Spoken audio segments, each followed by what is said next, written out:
ஸ்ரீ குருபிய நமக. என் பெயர் பவேஷ். நான் 9ஆம் வகுப்பு பயிலும் மாணவன். பன்னிரு ஆழ்வார்களில் 3வது ஆழ்வாரான பேயாழ்வாரை பற்றி ஒரு சிற்றுரை.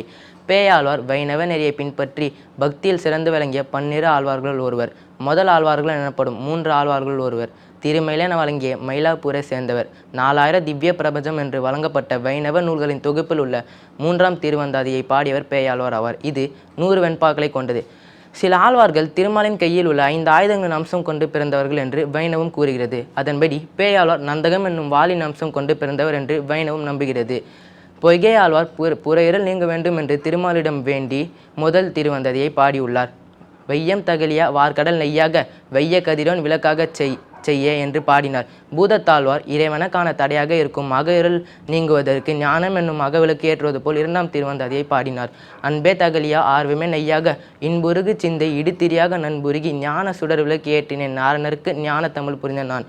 இவ்வாறு இந்த 2 விளக்குகளும் அகஇருளும் புறஇருளும் ஆனது. அப்போது அவர்களுக்கு திருமாலின் காட்சி கிடைத்தது. அப்போது மூன்றாவது ஆழ்வாரான பேயாழ்வார் அவர்கள் பெற்ற காட்சியை விவரித்து 3ஆம் திருவந்தாதியை பாடினார்.